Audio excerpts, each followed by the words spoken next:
Jason Robertson has quickly become one of the best players in the NHL, now leading the league in goal scoring. But back in the 2017 NHL draft, 25 forwards were taken above him, and he would eventually go 39th overall. But with those 25 forwards that are taken above him, where are they now? How do they compare to Jason Robertson? And how big of a steal was Robertson back in the 2017 NHL draft? Watch till the end for all of the analysis and all of the 2017 draft talk. And of course, hit that subscribe button if you guys are new. 50% of you guys aren't subscribed. So if you like hockey content, this channel is the place to be. Now, I just gotta say, for the 25 forwards drafted above Jason Robertson, it isn't looking all too good right now. You see his last couple of seasons in 2022, he got 79 points in 74 games, 41 goals. Now this year in 25 games has 23 goals, 41 points, is lining up the entire NHL.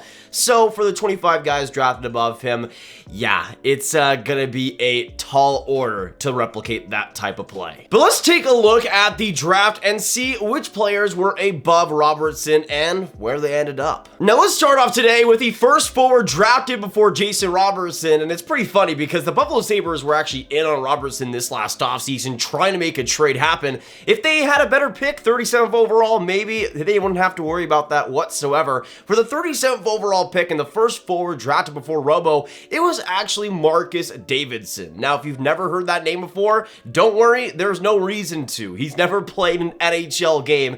At age 24, he was drafted 37th overall by Buffalo, but you can see back in his draft year, back in 2017, played a decent amount in the SHL, got 9 points in 45 games, and was a fair bet in the second round, I would say. But as you can see, never got signed by the Sabres and always played in Sweden, always played in the SHL, and is just an okay SHL player up to this point. Hasn't even materialized really all that well in Sweden, let alone the NHL level. Now let's go on to another Swede that was drafted before Jason Robertson. Thankfully for the Devils, this one was a little bit better in Jesper Boquist, who at age 24 was drafted 36th overall by the New Jersey Devils back in 2017.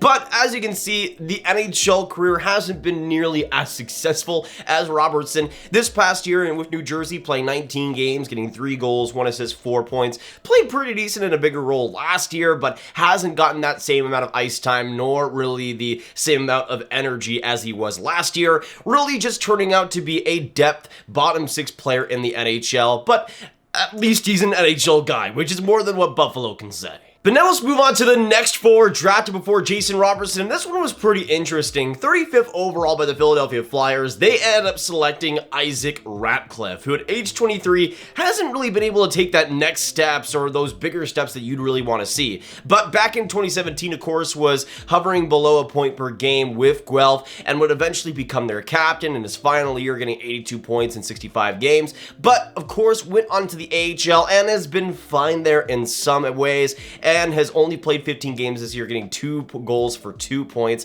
and hasn't been really the player that you wanted to see. But there was still some massive potential there with that 6'6" height and the skill that he had, but just was never really able to translate it all that well to the pros. But now let's move on to another Canadian drafted above Jason Robertson, 33rd overall, and this is the last second round pick that was drafted before Robertson, and this one is one that I think stings one of the most, in Cole Lind, who was drafted 33rd overall by the Vancouver Canucks. And if you just imagine Jason Robertson with this Canucks team, how much better they would be in a franchise situation. But when you see Cole Lind, you see back in 2017, there was still a lot to go off of. 87 points in 70 games in his draft year and looked really good there, and continued to improve with Kelowna, getting 95 points in 58 games the next year. And in 2020 with Utica, had 44 points in 61 AHL games. There was reason to believe, and he had kind of the same trajectory as Jason Robertson for a couple of years there, that he would be this middle 6 solid player for the Canucks, but that just never materialized. He only played 7 games for Vancouver, ultimately was shipped to the Kraken, and has been dwindling in their system ever since, and will likely not be a full-time NHL player either. But now we can move on to the forwards that were drafted in the first round above Jason Robertson, and this is where it gets really interesting. And going on to a fascinating player here next up in Klim Kostin, who was drafted drafted 31st overall by the St. Louis Blues, and just imagining the Blues with Jason Robertson, that is scary to think about. But when it comes to Klim Kostin, age 23, of course, he was drafted back in 2017 and played a bunch of games throughout multiple leagues in Russia, but was eventually brought onto the AHL immediately, got 28 points in 67 games with San Antonio, and continued to play there, but never really made that big jump to the NHL. You see, in 2020, only played 4 NHL games. In 2021, only played 2 NHL games. In 2022, played 40 games, but wasn't nearly as impactful as you'd like to see, and would go on to the Oilers organization, where he's just kind of been okay in a depth role and has played still most of his games with Bakersfield now.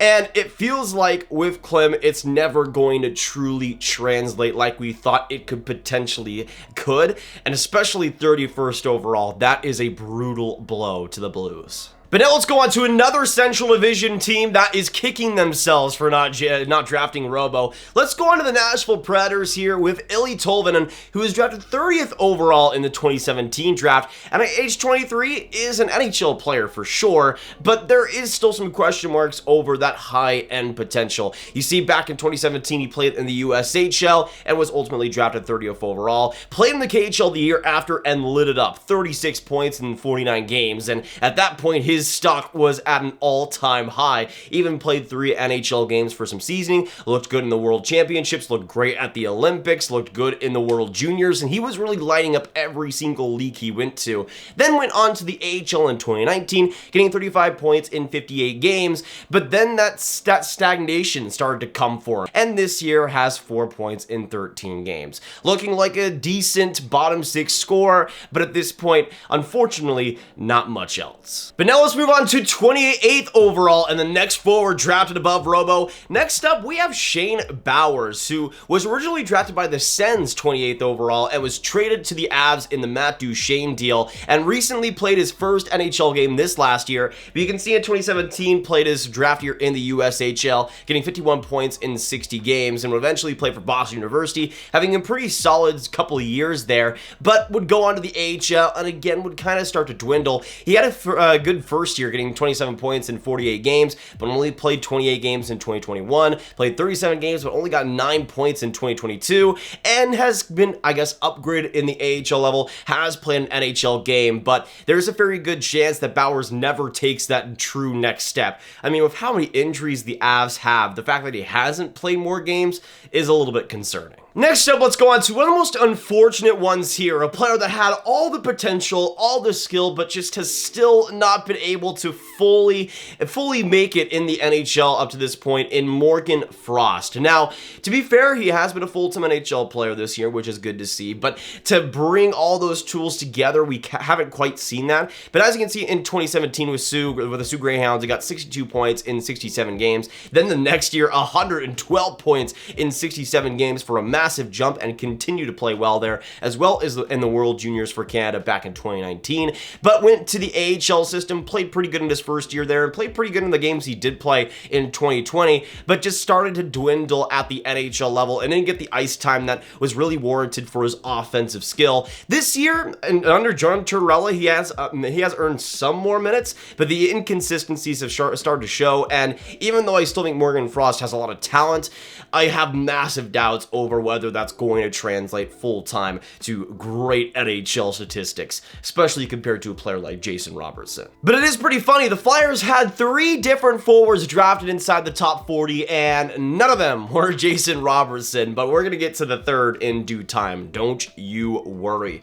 Let's go and move on to another brutal pick to look back on, and unfortunately a Montreal Canadiens one. Next up in Ryan Poehling, who was drafted 25th overall by the Habs and was also the pick right before Jake Ottinger if you need some more salt in the wound. But when it comes to Poehling at age 23, he's now playing with the Penguins, but really is about as depth as you'll ever get. This year, though, has 7 points in 25 games. He's been fine. He's been solid, but he is what he is. Probably a 4th line, maybe 3rd line guy for most NHL teams.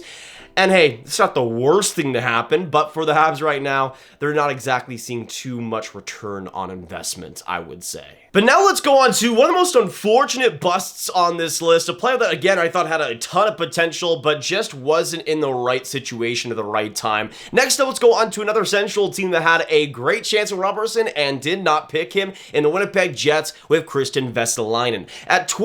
With the 24th overall pick, they end up selecting him, the 6'4", 207-pound winger. And back in 2017, he was playing in the SHL, got 6 points in 26 games, also played in the Liga, but was great in the World Juniors in both and really played great internationally. And in his first year afterwards, he got 39 points in 44 Liga games, looked absolutely incredible, looked solid in the playoffs as well, and solid in the World Juniors. But then he went to the AHL and the KHL and went back to the Liga in 2021, and it just felt like North America wasn't really gelling with him, that North America style of game. And his last year playing in North America in 2022, he played 53 NHL games, only came out of those games with 3 points. And although the ice time wasn't perfect, he definitely wasn't doing himself any favors and is now in the SHL and the Liga, alternating between the two, and is really just a European player at this point. And it's unfortunate because there was massive talent, but it just never translated at all. Next up, let's move on to an actually decent NHL player now with the Edmonton Oilers and Kailer Yamamoto, who's drafted 22nd overall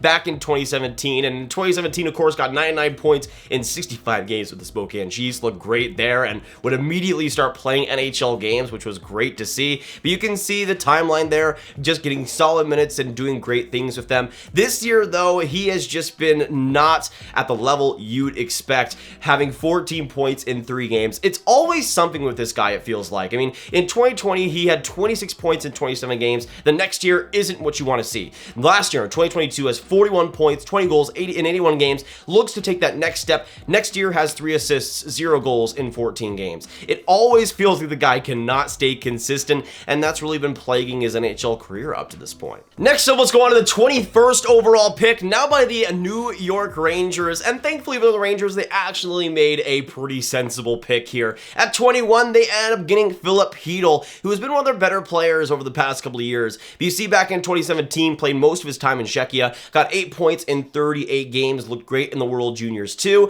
and would immediately go on to North America and play pretty well in the AHL, getting 31 points in 46 games with Hartford, and would continue to improve, then taking the next step in 2019, full time with the Rangers, and being in that level for a while. And now up to this point, in 19 games this year, has 11 points, has looked solid, looked great in the playoffs last year, and although the inconsistencies are still there, there is still a lot with Chytil to like, even though he might not be Jason Robertson. I mean, at least didn't pick Christian Vesalainen. Now here we go. Now we get into the real good players here. 20th overall, the Blues actually did not make a mistake with this pick. They ended up selecting Robert Thomas, who at age 23 has turned into one of the best playmakers in the league. You can see last year he took that big next step, getting 77 points in 72 games after having a woefully inconsistent 2021. And this year, even though he started off pretty slow, has gotten back on track a little bit, getting 22 points in 24 games and 18 assists, looking especially good over these last couple of weeks as the Blues have gotten a little bit better. But when it comes to Robert Thomas, even though he might not be Jason Robertson level, has still provided great offense for the Blues. And hey, if you're not gonna draft Jason Robertson, Robert Thomas is a good consolation prize. Speaking of good consolation prizes, let's go on to another top forward here. Next up with Josh Norris, 19th overall by the San Jose Sharks, who of course was ultimately dealt in the Erik Karlsson deal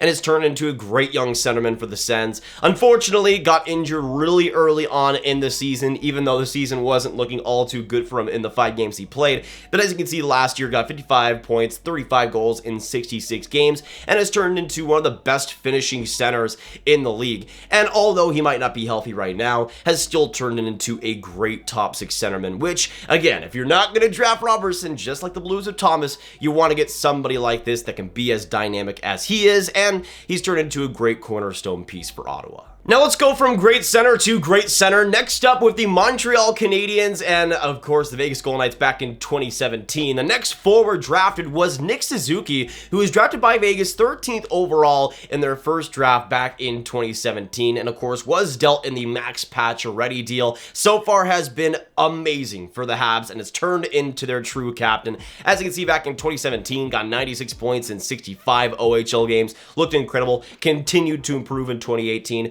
and looked solid back in 2019 as well, and then immediately took that jump onto the NHL and has not looked back since. Now this year has 28 good points, 14 goals in 25 games, and has been one of the best finishers in the NHL these past couple of years. But Nick Suzuki is the real deal. If you're not going to select Robertson, Suzuki is fantastic to have, and of course is the first line center going forward for Montreal. Now for Vegas, it was definitely a mistake not taking Robertson because they had to trade him for Pacioretty, who they'd later trade for nothing, but for Montreal, it's still working out pretty well. But now let's move on to the very next pick, 12th overall with the Carolina Hurricanes, and I would say, until this year, I would have really clowned on this pick compared to Robertson, but at the same time, Marty Necas has been extremely valuable this year. As you can see in 2023 so far, he has 28 points in 25 games, getting back to more of that 2021 level that we saw out of him, getting 41 points in 53 games, but this year has been a much different story. He's been about as dominant as he's ever been, and yes, maybe not on Jason Robertson level, but he's been simply extraordinary for Carolina. So at 12th overall, I can't hate the pick whatsoever, and he's turned into one of their better offensive forwards. Now let's move on to another player that until this year would have been laughable compared to Jason Robertson, but this year has been on a completely different level. Next up, let's go on to the LA Kings and their 11th overall pick with Gabriele Vilardi, who at age 23 is finally finding himself in the NHL full-time at a great high-end level. As you can see, back in 2017, was solid in the OHL for Windsor, getting 61 points in 49 games, looked great in the playoffs, and then continued to look solid in the OHL Kingston. Went on to the Reign in the NHL level, but never really developed too amazingly until 2021, where he had a solid year, 23 points in 54 games, but as you can see, the health issues continue to plague him, only playing 25 games in 2022, but this year has had a wonderful season so far, and even though the production has slowed down a little bit, he still has 19 points, 13 goals in 26 games, and is now cementing himself full-time with the Kings, which is always what we wanted to see. Now let's move on to the top 10 picks here with the 10th overall selection by the Florida Panthers. Next up with Owen Tippett, who's now with the Flyers organization at age 23. Back in 2017, looked good in the OHL and immediately started going and playing some NHL games and AHL games as well, and transitioning a little bit over there, but never really stuck in a great way with Florida. In his last year, got 14 points in 42 games and also played a decent chunk in the AHL, but eventually would go to the Flyers organization. This year, though, in 21 games, has 11 points, 7 goals, has looked a lot more at home with the Flyers, and even though he hasn't been still a perfect fit, it does feel like he'll at least be a consistent NHL player there, which is more than what you could say before with the Panthers. Next up, now let's go on to 9th overall in another Atlantic Division team that made a big mistake not taking Jason Robertson. Next up with the Detroit Red Wings and Michael Rasmussen, who at 6'6", 23 years old, hasn't again fully taken that true next step into becoming a solid NHL, a good NHL player yet. This year he started off pretty good and has now 9 points in 22 games, but has gone pointless in his last 5, has gone a lot slower over these past couple of weeks. And even though Rasmussen is still an NHL player, he still obviously provides good value physically, and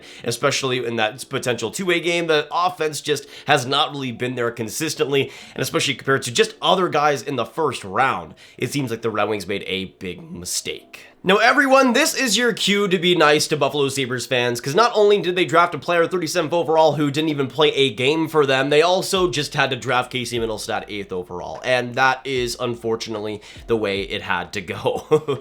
Even though in 2017, back then, there was a decent case that Mittelstadt would be a pretty great player there at that rate, especially after his first season with Minnesota. I think he was exceptional there and played pretty solid in the NHL games he played. He just was never able to take that next step into being a consistent offensive guy. At some points, the two-way game was there, I guess, and this year he started off pretty solid, I would say, 13 points in 25 games, but just hasn't gotten great results and has kind of fluctuated between the Sabres lineup, and there's still a great case you made that after this year, he might as well not even be on the team anymore. He just doesn't feel like a core part of the Sabres, and especially for how high he was drafted, it's really unfortunate to see. But hey, Sabres fans, it could be a lot worse. Your team could have selected Lias Andersson 7th overall, and now I just feel bad for Rangers fans. And now, of course, of Elias Andersson. He is signed now by the LA Kings, but back in 2017, got 19 points in 42 SHL games. Looked pretty solid in the playoffs as well. But to me, there was always a little bit of concerns over the projectability of that scoring. But in 2018, played really solid in the SHL again. Went to the AHL, started to get some seasoning down there, had his whole World Juniors fiasco. But it just felt like with Elias Andersson, even though there was talent and there was skill, that skill was never able to be consistent. It was never able to work off his teammates all too efficiently, and with the North American game, it was just way too physical, way too much for him. But you see this year, he's been playing in the AHL, has 10 points in 14 games with Ontario. Good for him. It just feels like that talent, that scoring isn't going to translate, and now that he's 24 years old, you might as well just give up.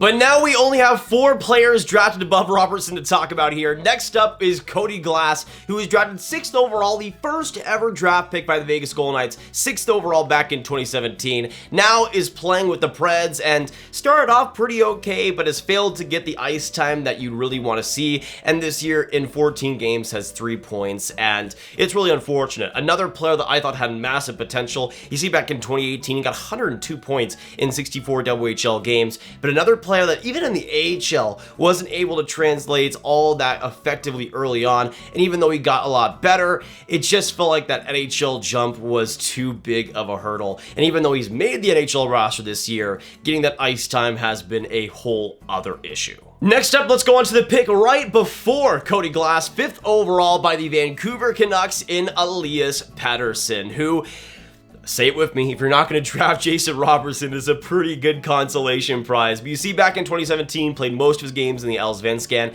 then immediately after that was on fire in the SHL, and immediately after that was on fire in the NHL with the Vancouver Canucks. And even though there was some points in 2022 where that production was a little bit worrying, he got back on track, and this year in 2023 has 32 points in 26 games, and has become one of the better two-way centers in the entire league. I mean, if Elias Pettersson was not on the Canucks, that team would be even worse, and they should be thankful they have him because he is carrying a lot of the load. Now for the moment you have all been waiting for the 2nd overall pick in the 2017 NHL draft and the second to last forward drafted before Jason Robertson. Of course, the Philadelphia Flyers selected Nolan Patrick, 2nd overall, and it's worked out great. It's just worked out amazingly. You can see back in 2017, he got 46 points in 33 WHL games and had an okay rookie season. 30 points in 73 games is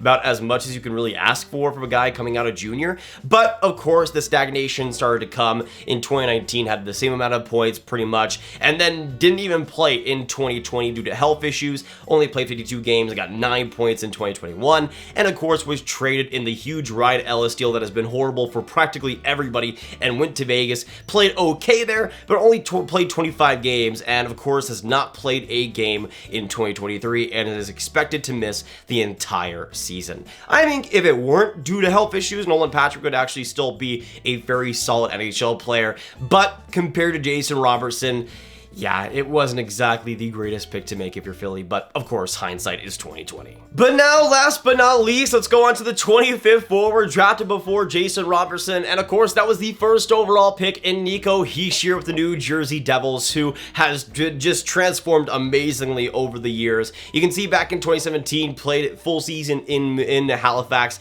getting 86 points in 57 games in the QMJHL, then immediately took that jump in New Jersey and got 52 points in his rookie year, looked great there. in 2019. Even though the point raw totals aren't as good, the point per game did take that jump. But in 2020 wasn't the type of point production you wanted to see, and in 2021 only played 21 games due to injury. But you can see in 2022 he took that big next step again, getting 60 points in 70 games, and then this year of New Jersey has been unbelievable in almost every single way of the game, and you can see he has 26 points in 24 games. Still a really solid first overall pick, and although not the best by any means, has been a great captain for New Jersey and has been one of the biggest reasons why they have been so good this year. Solid first overall pick, and if you're not gonna pick Jason Robertson, Nico Hischier ain't too bad. But those are the 25 forwards drafted before Jason Robertson. Some good names, some not so good names, but of course Robertson back in his draft year, the concerns over the skating and a little bit of concerns over the pace of his play were obviously unwarranted, and although he has definitely improved those things, he's still not the best skater in the world. But it just shows you that your biggest strengths can be your biggest strengths. With Robertson, the intensity, the positioning, the IQ, and the way he's able to play is all so important, and has driven him to be the best goal scorer in the league this year and one of the best players on the planet. But that'll be it for today, guys. Thank you so much for tuning in. If you did enjoy, hit that like button, hit that subscribe button, hit that notification bell. Comment down below, what are your thoughts on the 25 guys drafted above Robertson? Who would you take? Do you think anybody is as good as Robertson in this draft class among forwards? Let me know your thoughts down below. And of course, share the video with all the hockey fans you guys know online, and click this card for all the hockey ratings content right in one playlist. My name is Nathan. Have a great day, and I'll see you in the next one. Goodbye.